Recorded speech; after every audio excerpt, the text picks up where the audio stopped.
você veio hoje.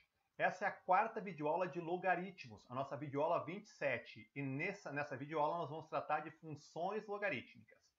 O que é uma função logarítmica? É uma função do tipo y igual a logaritmo de x na base a. Lembra que a base tem que ser maior que zero e não pode ser 1. E o x, o valor que eu vou atribuir para o x, tem que ser sempre positivo. Se a base for maior do que 1, a função é crescente. Se a base for menor do que 1, a função é decrescente. Vamos a alguns exemplos para ficar mais claro isso. Y igual a logaritmo de x na base 2. Tá? Então, eu preciso de uma malha quadriculada e de uma tabela para atribuir valores para o x. Lembra que o x só pode ser positivo, não existe logaritmo de número negativo. Mas como a base é 2, e para fazer um cálculo mental sem usar calculadora, eu vou ter que escolher potências de 2 para o x. 4, por exemplo, é uma potência de 2. Quando eu escolho x valendo 4, eu estou querendo descobrir quanto é que é logaritmo de 4 na base 2. E a resposta vai ser o expoente do 2 que resulta em 4. 2 elevado a qual número dá 4? 2. Então, eu vou marcar o ponto 4, 2 no gráfico. Outra potência de 2 que eu posso escolher para o x? O próprio 2. Então, eu vou calcular logaritmo de 2 na base 2.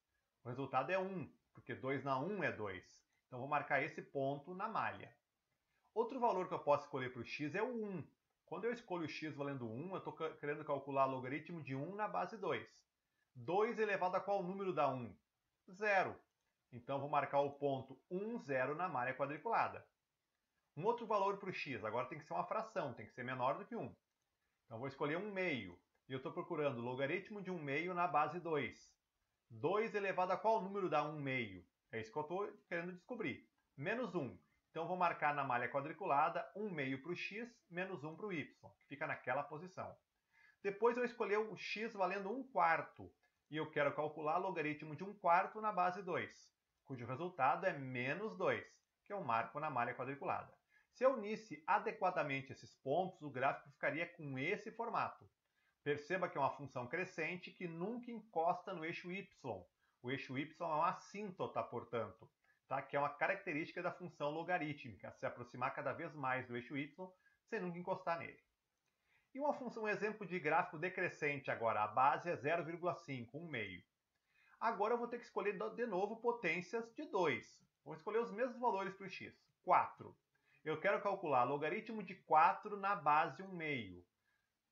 Logaritmo de 4 na base 1 meio é menos 2, porque 1 meio na menos 2 dá 4. Portanto, eu vou marcar o ponto 4 para o x, menos 2 para o y. Depois eu vou escolher 2 para o x. Vai ficar logaritmo de 2 na base 1 meio. 1 meio elevado a qual número dá 2? Menos 1. Então, vou marcar no gráfico 2 para o x, menos 1 para o y. Vou escolher o valor 1. Logaritmo de 1 na base 1 meio. É 0. Vou marcar no gráfico.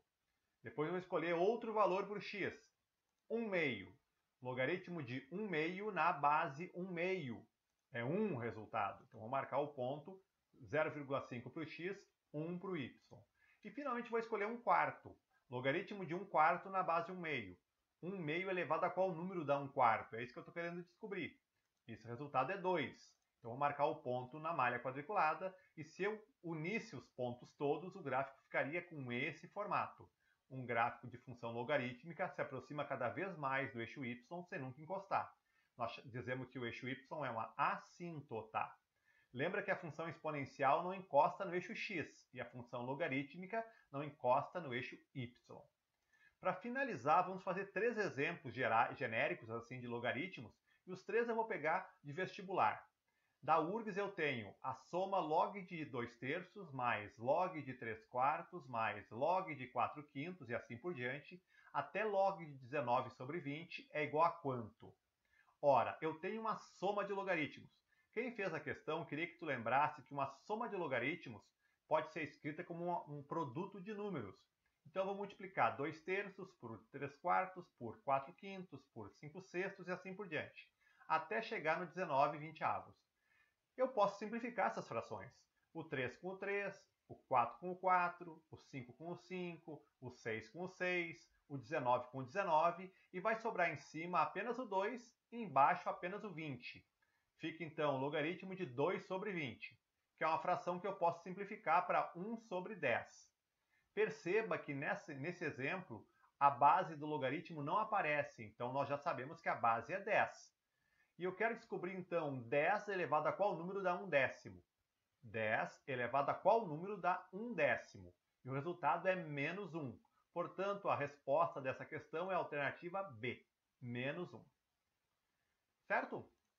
Outro exemplo. Atribuindo para logaritmo de 2 o valor 0,3, quanto é que vale 100 elevado na 0,3? Tá bom? Então eu quero saber, sem usar a calculadora, quanto é que é 100 elevado na 0,3. E para isso, tu pode trocar o 0,3 por logaritmo de 2. Então eu vou escrever, no lugar de 100 elevado na 0,3, 100 elevado na logaritmo de 2. Muito bem, 100 é 10 ao quadrado, então eu vou fazer 10 ao quadrado na logaritmo de 2. Quando eu tenho expoente dentro do parênteses e expoente fora do parênteses, eu posso multiplicar os expoentes. Então fica 10 elevado no 2 multiplicado por logaritmo de 2. E agora tem uma propriedade bem interessante. Lembra da propriedade da potência, que o expoente vinha para frente do logaritmo? Aquele 2 ali está multiplicando o logaritmo. Então, ele estava como se fosse o expoente do 2. Se ele é expoente, ele vem para frente. Se ele está na frente, ele pode voltar a ser expoente. Então, fica 10 elevado na logaritmo de 2 ao quadrado. Ocorre que o logaritmo de 2 ao quadrado é 4.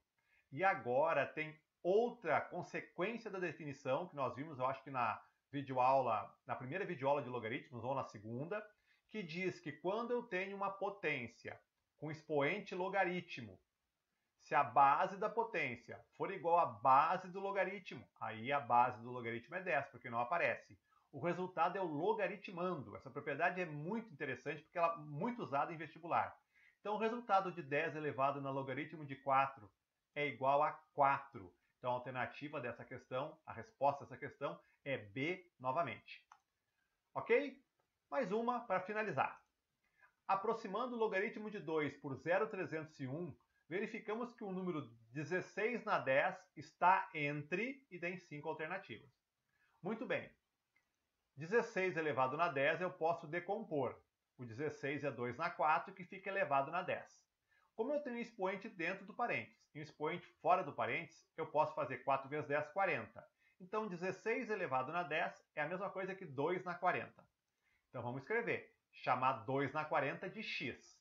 Então, eu quero descobrir o valor de x, que é 2 na 40.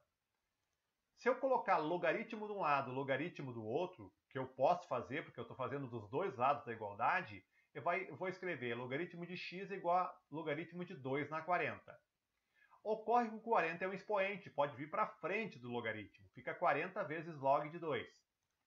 Então, eu vou escrever logaritmo de x é igual a 40 vezes 0,301, porque o logaritmo de 2 é 0,301, está no enunciado.